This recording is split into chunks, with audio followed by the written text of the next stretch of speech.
getting on. Sat by the fireside, pondering on. Picture book, pictures of your mama, taken by your papa a long time ago. Picture book of people with each other to prove they love each other a long time ago.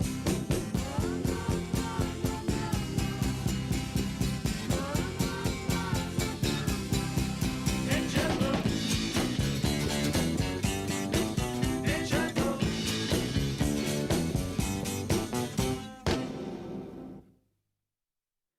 Well, it is hard to argue with the scenery here. A live shot of Old Glory here, the red, white, and blue, stars and stripes on this 4th of July 2020. But that does look like a South Florida summer to me.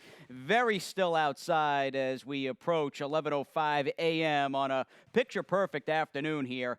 In a way, this might be the oddest feeling in terms of just a vibe 4th of July we've ever experienced, but it's all good here at Gulfstream Park as we lay eyes on this world-famous and world-class race course here in Hallandale Beach. In fact, some preparation still being done on that massive turf course because the first race is in about an hour's time.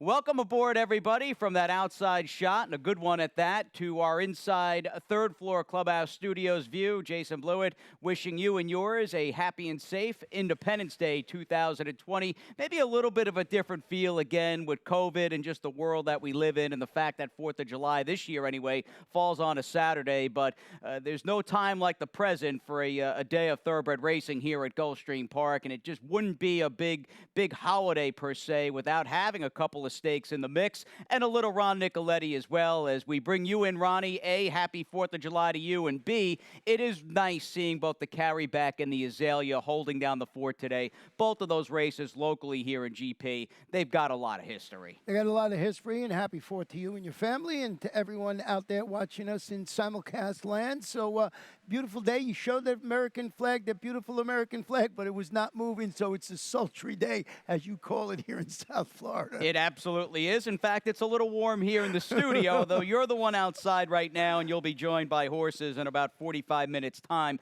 Before we move forward, though, let's take a little bit of a step back and take care of some weekly housekeeping on the broadcast. How about this, Ronnie? 1220 was your biggest payout in yesterday's Stronach 5, and look at what the entire 5-race or $100,000 guaranteed pool wound up paying. I can't believe it. I saw this last night when they sent it in, that it paid over $12,000. And like you said, 2 horses at $12. The Leg D, very easy horse to have, that 10 horse. And Laurel, not a big shot, maybe the second or third choice. So unbelievable. It paid just about $13,000. We'll do it again this coming Friday without a doubt, on a day that shapes up as a big one just in terms of North American thoroughbred racing, specifically the United States and up and down the East Coast, with us holding down a 12-race card with the Carryback and the Azalea. Big day up in New York as well with the Metropolitan, the Suburban, and the Manhattan, and quite a few, Ronnie, and I guess it's been the norm. Many horses that were winter and springtime, almost honor roll types, are running in some big races throughout the country. Well, that's always the case because we have the cream of the crop down here in South Florida in the winter during our championship meet, so they go out, and most of them perform exceptional after running at South Florida over the winter in this beautiful weather. Including Bacoma's running in the Met Mile today. I think he's 5-2 on the morning line, winner of the Sir Shackleton on the Florida Derby undercard for trainer George Weaver. Now, big doings here in a fast and firm day. You saw the live shot. The sun is shining, blue sky for as far as the eye can see. And with that opening pick 5, about 60 minutes, give or take, down the pike, I'm going to take a little stab at it and a little bit of a gander in a race that both Ronnie and I lost our top selection, a big scratch of the number 3 Veer, and with her out of the mix, I think this is a great spot for the 10, couple of Nickies, who may not be all that much higher than her current even money price when it's all said and done. I built this play around her, trying to leverage a horse that may pay if she wins in the range of a $4 or $4.20 mutual. That gives me some wiggle room and some coverage in the subsequent legs. Although, as I look down, Ronnie, and I'm trying to just go through this thing right now, I don't really have anything out of the ordinary as far as a price is concerned, although I do want to mention the 4 Malaga, who I didn't pick in the 4th race. I felt as though it would be a worthwhile use. Who knows if she can run on the dirt, but if she can, she could be a little bit of a sneaky price play in the 4th race this afternoon for Fausto Gutierrez and Miguel Vasquez. But as far as really getting cute, maybe landing on a price here in the first, I had a tough time pulling the trigger and played this thing pretty straightforward as far as my top 4 selections are concerned, Ronnie. I'm going to go 10, 5, 7, 9 after that scratch of the 3 Veer. And just as far as last out, strongest effort, I think quite simply she's got to run back to it, but it does belong to the number 10, couple of Nickies. Yeah, stretching out to the mile in the 16th, rally to finish second as the favorite. That's going a mile. Big scratch, as you mentioned, with Veer. I actually had a couple of Nickies in third behind the Veer and Wonder Blondie, who's dropping to this level, finished third, beating a length. Again, 16 maidens. I just think you got the right 4 up there. We got the right 4. Just boxed around. Maybe a couple of Nickies now with the scratch of the 3. Looks a little better to me. And Wesley Ward's got the 5 Herculina. On paper, it's going to be a race bet like a 3-horse affair with a clear favorite on the outside and some support from both the 5 and the 7. We'll hit the main track moving on to Saturday 2nd, a dated $8,000 claiming race for horses that have not won since January 4th. And it looks like a spot in which I felt as though the 7 Star Wancho may not run back to the quote-unquote career form or very good version of Star Wancho, but I felt as though just dipping down to 8K claiming in this dated restricted claimer that he might bring out his best as he runs against 2 horses in the 5-Town Policy and your top pick, the number 2 Swagger, who have a number of shared parallels on paper. First and foremost, both previous Jorge Navarro trained runners who are second off their respective layoffs for their connections. Yeah, you know, Star Wancho was spotted absolutely perfectly against this level of competition. I did go with Swagger, who's trying these dated claimers after running into a buzzsaw called combination in consecutive races, which includes that Stark and Fade outing that was against those open claimers last time out. So I just thought that this horse, you know, after facing combination, this was an easier spot. Star Wancho, for all the reasons you mentioned in Town Policy, looks like a logical one dropping to this level today. We're back on the turf for the 3rd, and a race that I think, which also sees us going a mile with this $50,000 starter optional claimer. It's just a race where most of the serious firepower, mainly the 8 and 9, 9 and 8, wound up towards the outside. Now, there's a lot to unpack and also like with the Mike Maker trained top pick of yours, the number 8, Just in the Nick of Time. The same goes for the number 9, Give Me 20, and why don't we show his last race? Now, he is not the only horse coming out of the 8th race here on May 30th. Alan Iwinski's Dominate the Moment, who's in the red cap and the yellow saddle towel, was in the mix as well. But when you consider Give Me 20 in this race, who had run so well in his 2 prior turf efforts going 5 on the grass, for him to stretch out and nearly get the mile and a 16th against an overwhelming favorite for Danny Gargan and Rod Ortiz and Venezuelan Hug, it's just a big effort, first time going long out of this horse trained by Ralph Nix. Yeah, it was a really good performance. Turning back to the mile, broke from that post, which was awful tough to win from. It was post 10 that day, actually. Stalked the pace, finished second against this level of competition. Just the nick of time is dropping to this level. He just got nipped at the wire, went second, beating the neck against 75 optional claimers. It's Mike Maker, Sammy Camacho. You're right. It's just the nick of time. Give Me 20, flip-flop if you like. You went with the other half of the Saffy Joseph Jr. uncoupled entry with the 6. I went with the 1 uncork the bottle. Right, and Saffy also has the number 6 Captain D, who was certainly an impactful during GPW minor stakes winner or stakes caliber 2-year-old. I don't know if he's progressed all that much since his 2-year-old season, but he does look like a contender here, one of 2 in the mix for Saffy against Ralph Nix and Mike Maker in the 3rd. We're back on the main coming up on race number 4, and I do think the 1 mile distance, and this is something I've talked about repeatedly in dealing with the likely favorite here, the 5 Crystalina. This might be the race and feel where she can get the mile, but for me anyway, I still think I think 8 furlongs is pushing it with her after she blew that another clear lead last time out. You, of course, think she's going to win today. Why is that the case? Well, beating the nose at this level, going 7 furlongs, 2 starts back. It drops a notch, finished third when facing the 12-5 maidens at this mile distance. Amador Sanchez, the barn has just been going so well, and he lightens the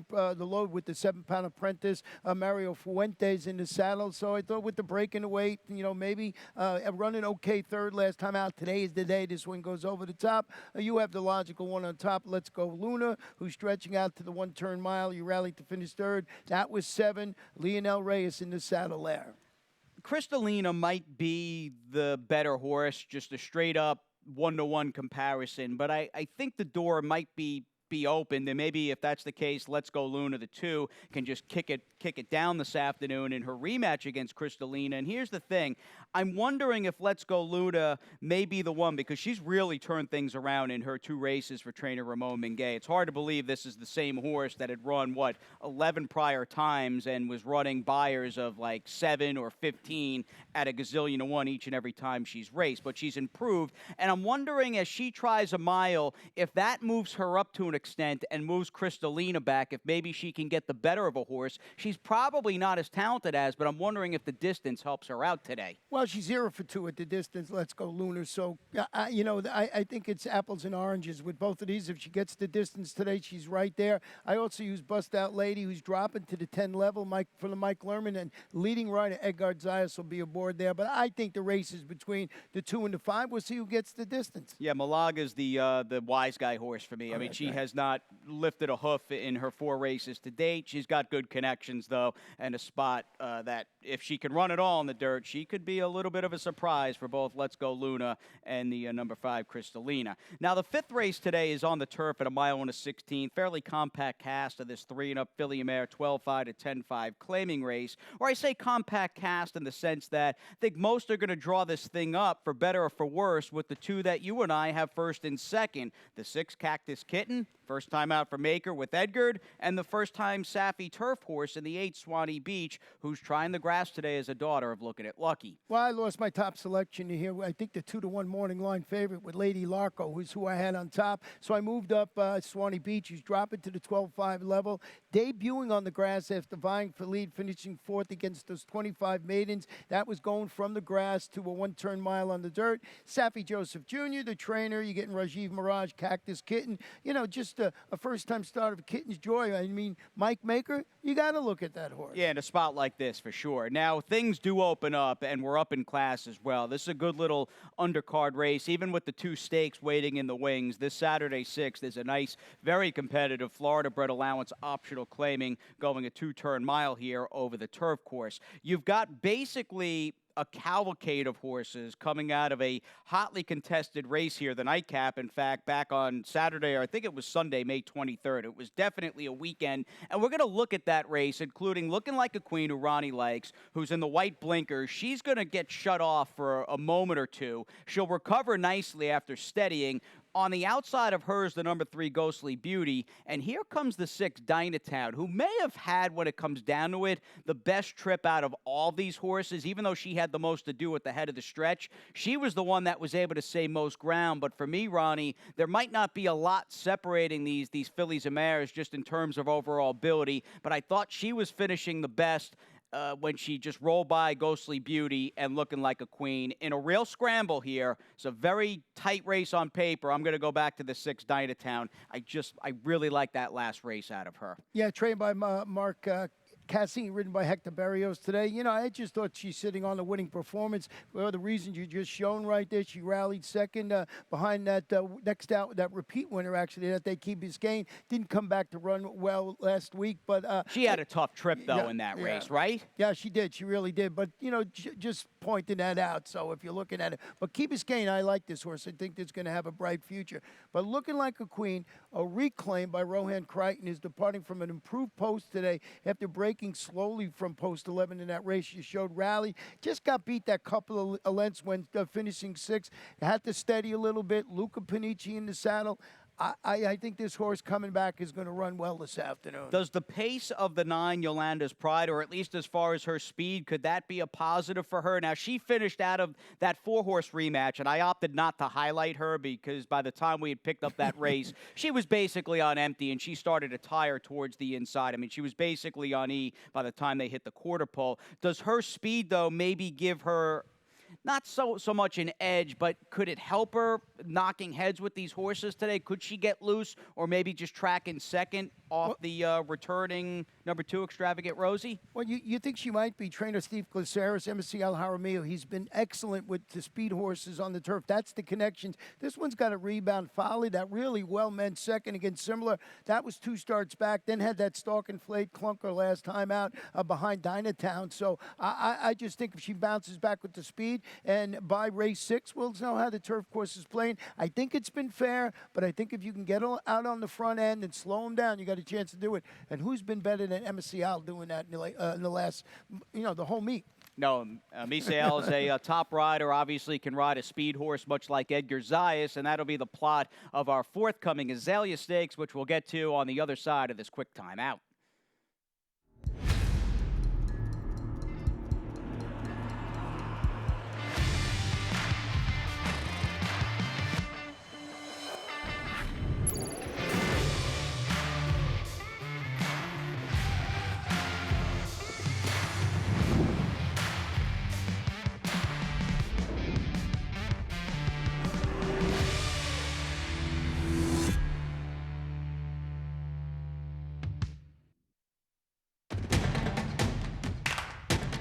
And they're off. Second in the 2-path. Round off first inside. Race.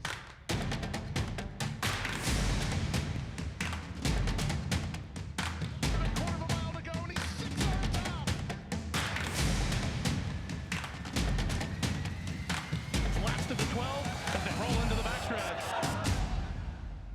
Fast and firm on this 4th of July. Just some white puffy clouds in the background from that live shot at about 11:20 a.m. from the clubhouse turn. 12 races on the card, couple of stakes coming down the pike as well. Beautiful day with very little wind. In fact, I see that American flag moving ever so slightly, Ronnie. It looks like maybe it's picked up again just a nick or two since we joined everybody about 20 minutes ago. Yeah, very slightly. But, we're going to get the ocean breeze a little later in the afternoon. It should pick up during the afternoon like it normally does. So we'll be waiting for that. Oh, yeah, it is. That breeze is already picking up. That's coming off the ocean there. So it's good to see him cool things down a little bit. Yep, definitely the old GP by the sea. And it is July 4th, 2020. Jason and Ronnie, happy to have you with us, everybody, for Act 2 here on the broadcast. And if you're just joining us, welcome. It is sultry. We are fast. We are firm. We've got a dozen races on this Saturday afternoon. We have also got a $250,000 guaranteed in this Jackpot Rainbow 6.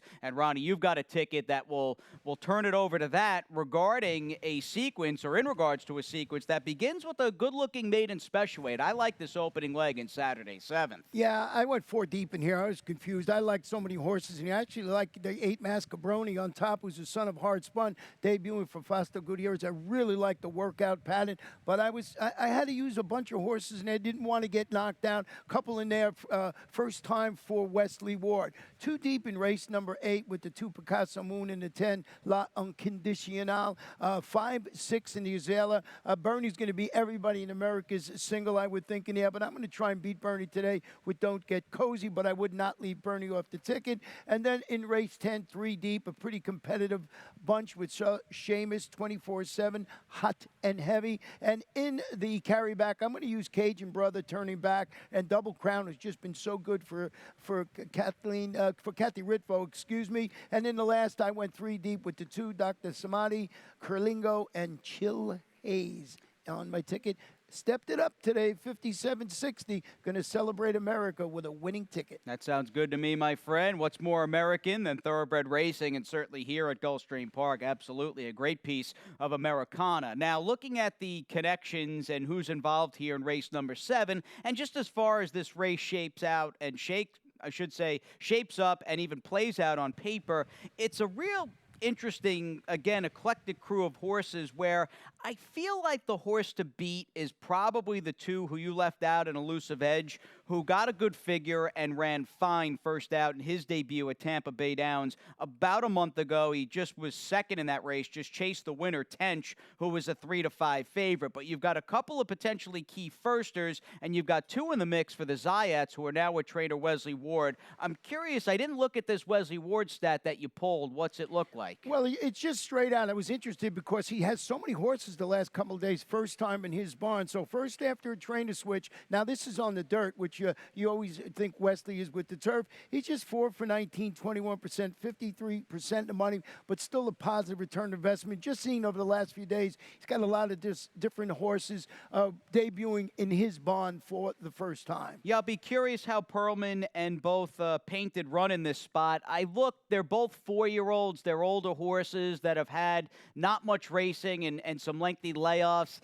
My gut feeling is not really Wesley's game or what we know him best as. We'll see. I left, actually, I included the one Perlman, but left them out of the tribe. Got that horse capping my super. Now, you and I both guessed what firsters in this race. Again, I think the two of the ones that have raced Elusive Edge is the horse to beat. But from what I could see on XBTV with the camp of the number 3 Plum Funny, I'm going to think this could be a Manny Pope homebred who might come out firing. Now, I spoke to trainer Ralph Nix yesterday watching the works of this horse, and he's got a couple of breezes, including the one we're watching on the left side of the screen.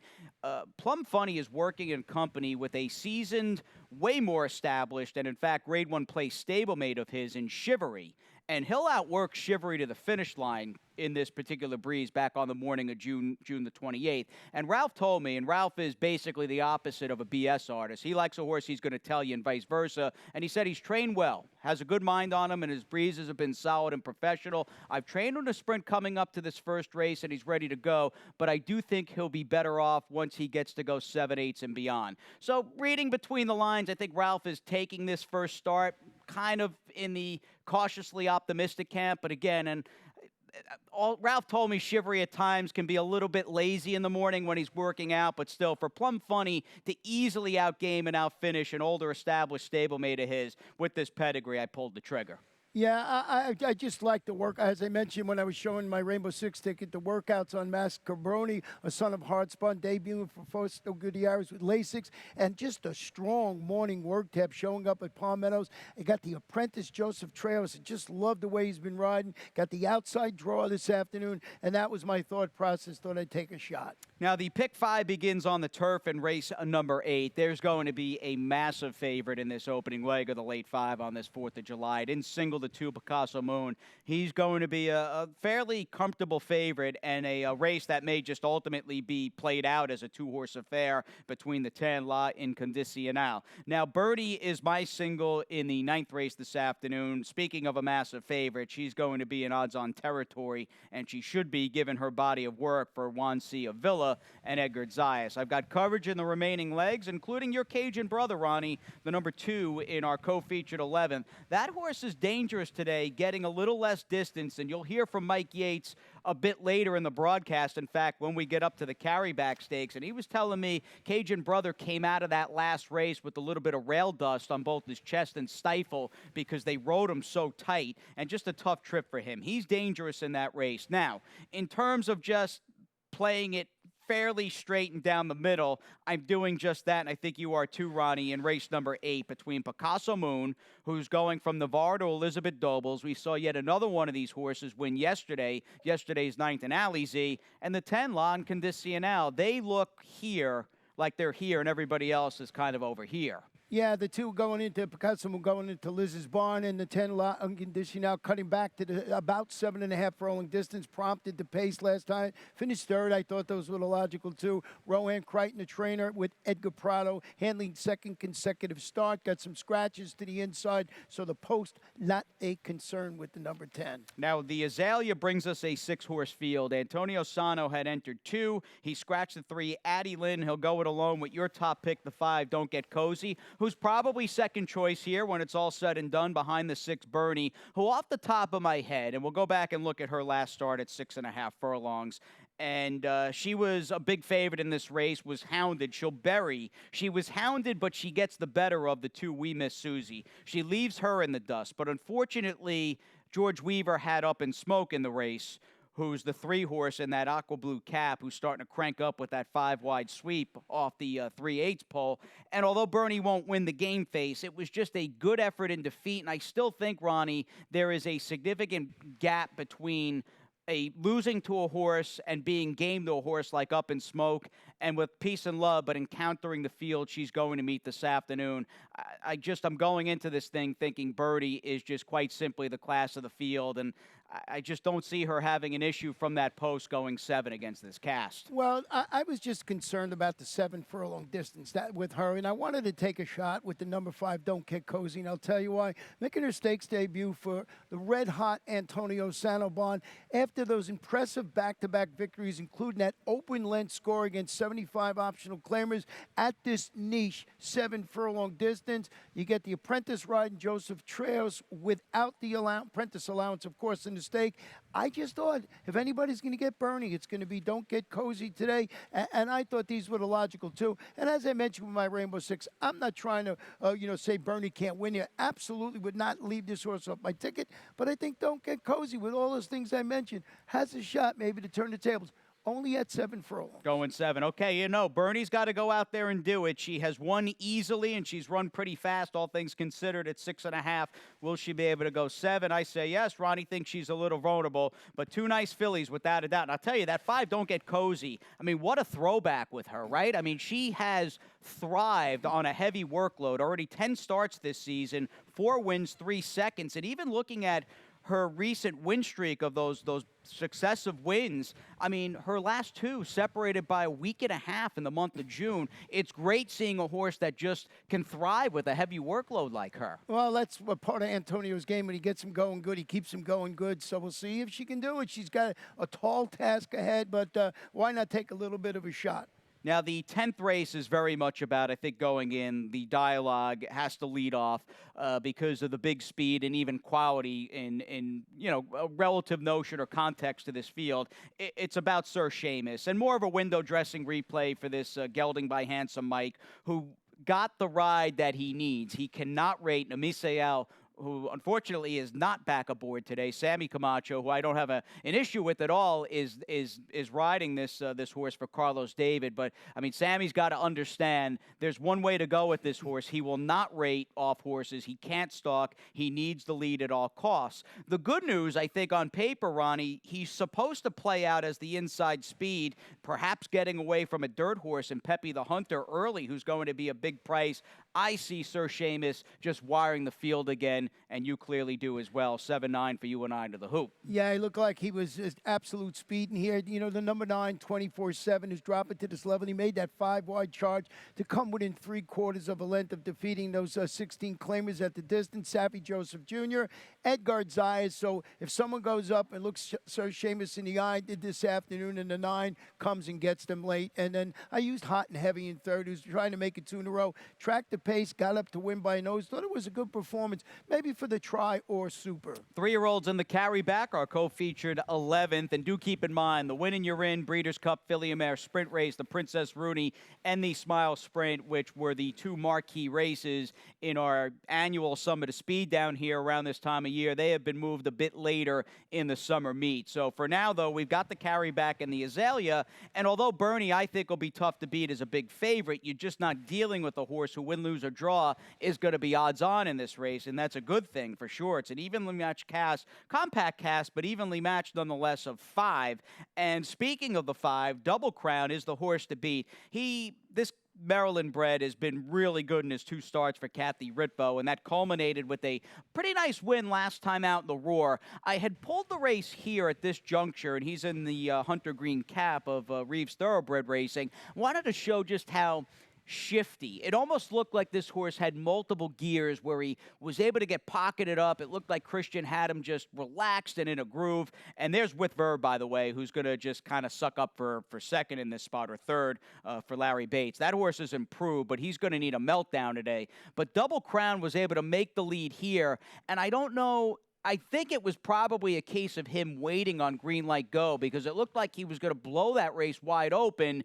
And green light go started to get close to him again, but it looked like Double Crown to me, Ronnie, anyway, had green light go measured just about every step. And that old cliche, they could have gone around 3 more times and he wouldn't have beat him. It looked like that might apply in that race. And I really like the way Double Crown has run in his 2 races for Kathy. Yeah, he's run exceptionally well and certainly the one to beat. But as I mentioned earlier, I'm going to go with the 2 Cajun brother who's turning back to the sprint distance today after his 2-race win streak ended. He goes up, he sets the pace. That was in the 1 mile, 75,000 allowance optional claimer. As you mentioned, Mike said, came back with a couple of scrapes on him from the rail. They had him in so tight. Mike Yates, got Miguel Vasquez. I just like the turn back today at the 7 furlong distance. I think the source has a big shot in there. Double Crown for all the reasons you just shown. And with Verve for third just for that reason. Tried Classy Solo Valente last time out in that 100 optional claimer going a mile. I think maybe rebounds here.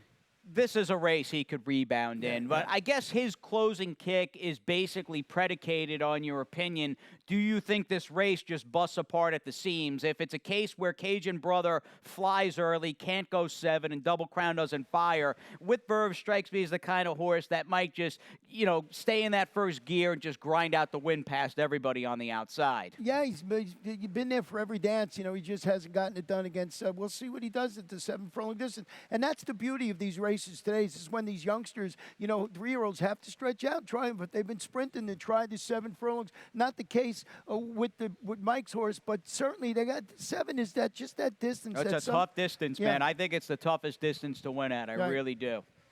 Now, we'll wrap things up, not at 7, but at a mile on the dirt, a $25,000 to $20,000 claiming race that has, obviously, the Todd Pletcher second time out, special weight to maiden 25 horse, who these horses, I don't care that he cost a lot. He is who he is, and these horses just seem to win. The 3 Curlingo I'm going to take in this race over the 2 Dr. Samadi, who got on track too late, and you would think Ronnie going in the 9 Chill Haze maybe just hates a sloppy track. Yeah, just didn't run. He's going to the Victor Barboza Jr. barn and stretching out to 8 today after finishing 4th. I want to show you stat on Jorge Abreu, who trains the number 2 Dr. Samadi, will have on top. Second career start, just all levels on the dirt. He's 6 for 22, 27%, 47%, and 41%, in the money. So I just thought off that performance there.